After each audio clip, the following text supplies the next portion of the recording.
La escena trágica en Ciudad de México fue un periodo de 10 días de violencia política, con un levantamiento armado contra el gobierno de Francisco y Madero.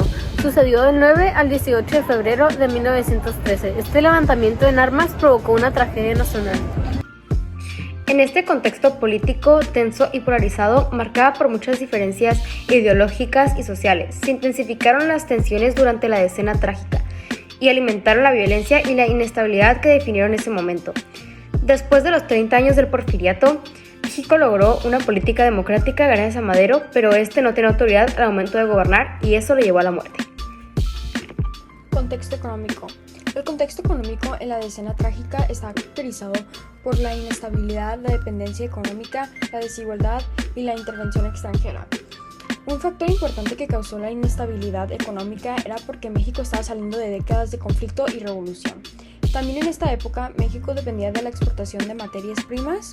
Esto contribuyó a la vulnerabilidad del país en mercados internacionales. Había desigualdad económica porque solo eran pocas personas.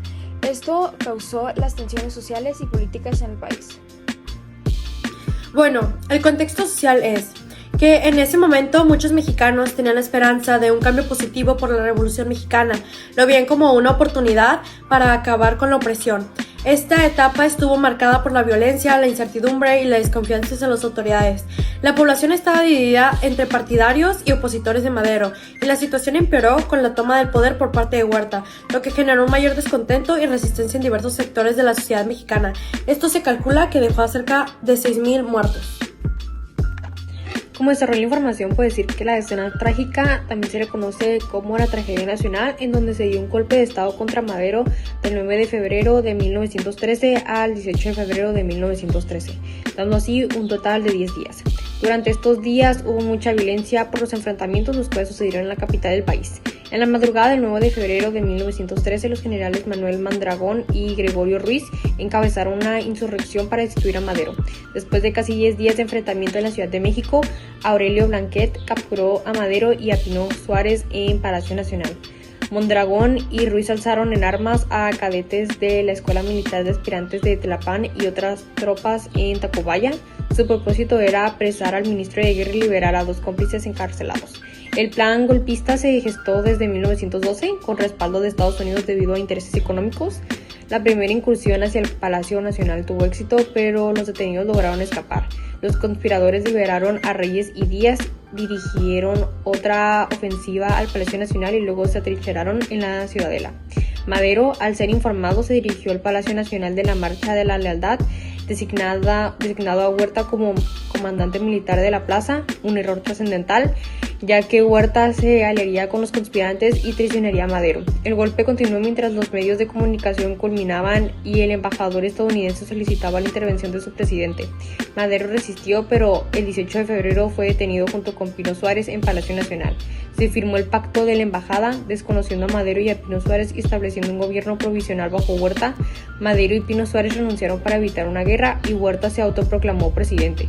Serían ejecutados el 22 de febrero de 1913, marcando el fin de la escena trágica. Como conclusiones generales se puede destacar que durante la escena trágica hubo varios aspectos negativos y positivos. Actualmente estos aún se pueden ver en nuestro país y a continuación se presentarán algunos casos de estos.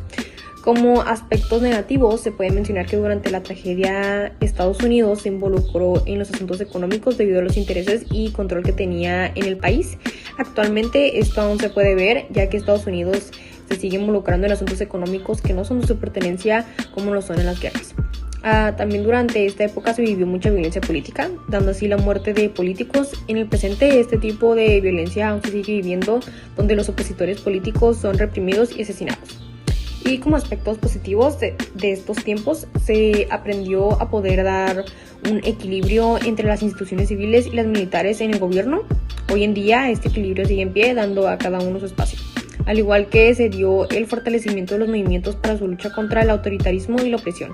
En la actualidad es algo más común hacer movimientos o marchas por acciones o situaciones que a la sociedad les parecen injustas, como son las luchas contra la corrupción dentro de la política y el gobierno.